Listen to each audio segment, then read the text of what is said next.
I've been serving as a citizen lobbyist at this building since 1971, and so you can all feel real sorry for me. I want you to know that you being here makes a tremendous difference.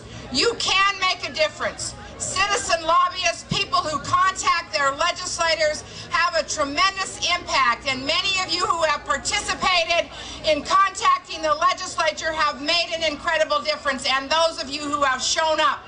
One of the things that I've done over these years is let you know what's going on at the legislature. So if you're interested in finding that out, you can sign up over here at our table. One of the other things I wanted to mention is just the other day I was speaking on a bill, and it reminded me of what I just recently been listening to, the wonderful tapes on John Adams. And he was on the committee with Thomas Jefferson, who wrote the Declaration of Independence. And as they were trying to pass a bill in which they denied the people the right to vote, which even the Nevada statutes required on the issue of fluoride, I reminded them this, and I'd just like to share it with you, and you all know it, but we need to remember it. From the Declaration of Independence, we hold these truths to be self-evident, that all men are created equal, that they are endowed by their Creator with certain inalienable rights, that among these are life, liberty, and the pursuit of happiness, that to secure these rights, governments are instituted among men, deriving their just powers from the consent of the governed. They forgot that part in this building over here. By the consent of the governed.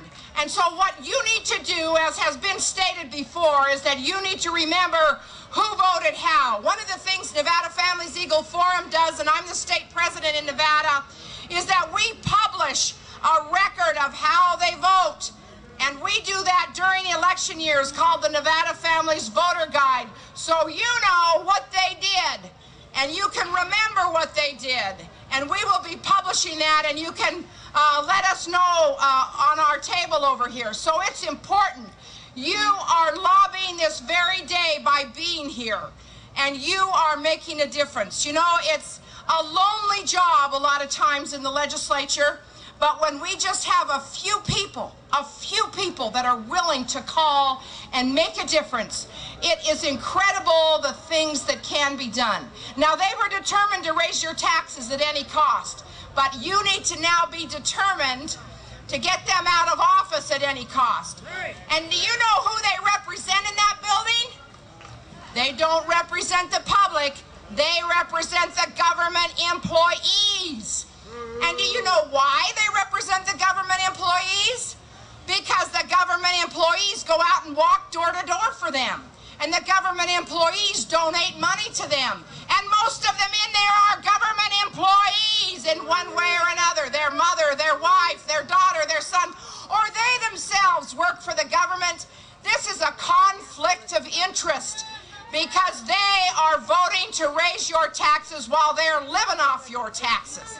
This is a conflict of interest, a terrible conflict of interest. And we support the governor and all that he has done to stand for the people in the state of Nevada. We want to encourage you to encourage him and to tell your neighbors that he's done the job and had the courage to do it. So if you're really interested in remembering, you need to go over here and sign up. And for everybody that signs up, we have a bumper sticker for you for free. Taxed enough already. You know, there ain't no free lunch. So we get your address when you sign up. But we want you to know that we are interested in making sure that you remember. You know, I've recently listened to the John Adams tape, and you remember what he says. That day that they signed the Declaration of Independence, which was actually on the 2nd of July. And what did he say? This should be a day of bonfires. This should be a day we remember to our children. This should be a member that will go down in the annals of history, that we should celebrate. And so we need to do that, and we need to remember that those men were courageous. And what did they do for you? They pledged their lives, their fortunes, and their sacred honor. And that's what each of us must do this day, is pledge our lives, our fortunes, and our sacred honor for the future of America and our state stands in the balance.